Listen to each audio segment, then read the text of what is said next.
একজন ব্যক্তি ছিলেন বনু ইসরাইলের মধ্যে, সেই ব্যক্তি ৯৯টা খুন করেছিল, ৯৯টা মার্ডার করার পরে সে চিন্তা করেছে তওবা করবে। তার তওবা আছে কি না এটা জিজ্ঞেস করার জন্যে তিনি অনেক মানুষের কাছে ঘুরেছেন। তাকে সবাই নেগেটিভ উত্তর দিয়েছে। এক পর্যায়ে গিয়ে সে একজন আবেদকে জিজ্ঞাসা করেছে, আবেদকে যে বেশি বেশি ইবাদত করে।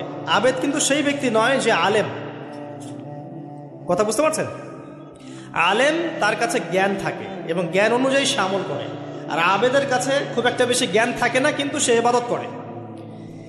এই আবেদকে সে জিজ্ঞাসা করেছিল আমার কি তওবা হবে? সে আবেদ বলেছিল যে তুমি ৯৯টা খুন করেছো, তোমার কিসের তওবা? তো সে ব্যক্তি এই আবেদকেও খুন করে ১০০টা মার্ডার পূর্ণ করেছিল। এরপরে তার মধ্যে আবার তওবার চেতনা আসে।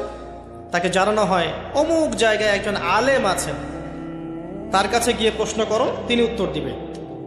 সে আলেম তাকে জানালো যে হ্যাঁ, তোমার তওবা করার সুযোগ আছে, তুমি খালেস অন্তরে আল্লাহর কাছে তওবা করতে পারো, আল্লাহ চাইলে তোমাকে মাফ করতে পারে।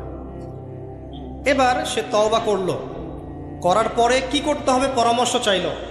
আলেম তাকে বলল তুমি এই এলাকা থেকে চলে যাও, অনেক দূরে হিজরত করো, যেখানে যাতে করে আগের হিস্ট্রির সাথে তোমার কোনো সম্পর্ক না থাকে, আগের জীবনের সাথে তোমার সম্পর্ক না থাকে, নতুন জীবন গঠন করো। সে যেতে যেতে রাস্তায় মারা গেল এবং আল্লাহ রাব্বুল আলামিন জান্নাতের ফেরেশতা এবং আযাবের ফেরেশতা দুজনকেই পাঠালেন। এই দুজন ফেরেশতা তারা তার আত্মাকে নিয়ে ঝগড়ায় লিপ্ত হলো, কে তার রূহটা কবজ করবে, কে তার রূহটা নিয়ে যাবে। আর আপনারা জানেন যদি রূহটা নিয়ে যায় আযাবের ফেরেশতা, তার মানে কি? তার ফয়সালা কি? জাহান্নাম। জান্নাতের ফেরেশতা নিয়ে গেলে ফয়সালা জান্নাত ইনশাআল্লাহ। তো আল্লাহ রাব্বুল আলামিন এখানে একটা কৌশল করলেন। আল্লাহ পাক রাস্তাটাকে লম্বা করে দিলেন।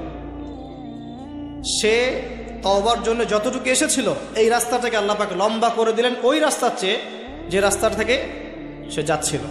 আল্লাহ পাক কৌশল করে তাকে মাফ করে দিলেন। আল্লাহ পাক ফেরেশতাদেরকে বললেন রাস্তাটা পরিমাপ করে দেখো, কোন রাস্তার পরিমাপটা বেশি, সে যেখানে যাচ্ছিল সেটা না তওবার রাস্তা? তো তওবার রাস্তার লম্বা বেশি দেখালো, এতে করে আল্লাহ পাক তাকে মাফ করে দিলেন। আলহামদুলিল্লাহ, আল্লাহ পাকের দয়া। একজন মহিলা ব্যভিচারিণী, ব্যভিচার বোঝেন তো? আমি আবার আপনাদের ভাষা খুব একটা বুঝতে পারছি না। তো জিনা, জিনা তো বোঝেন, হারাম সম্পর্ক, কাছে আসার গল্প শুনেছেন? কাছে আসার গল্প কার কাছে? একজন গায়রে মাহরাম পুরুষ একজন গায়রে মাহরাম মেয়ের কাছে যাবে, এই হলো গল্প। জিনা, ব্যভিচার। একজন ব্যভিচারিণী মহিলা একবার এক কুকুরকে পানি পান করিয়েছিল। কুকুরটা অনেক তৃষ্ণার্ত ছিল, সে তার মোজা খুলে কুয়ার ভিতরে নিয়ে সেখান থেকে পানি তুলে কুকুরকে পান করিয়েছে। এই আমলটার কারণে আল্লাহ পাক এই ব্যভিচারী মহিলাকে মাফ করে দিয়েছে। আরেকজন ব্যক্তি, তিনিও বনু ইসরাইলের। বনু ইসরাইল কারা ছিলেন তো? কারা?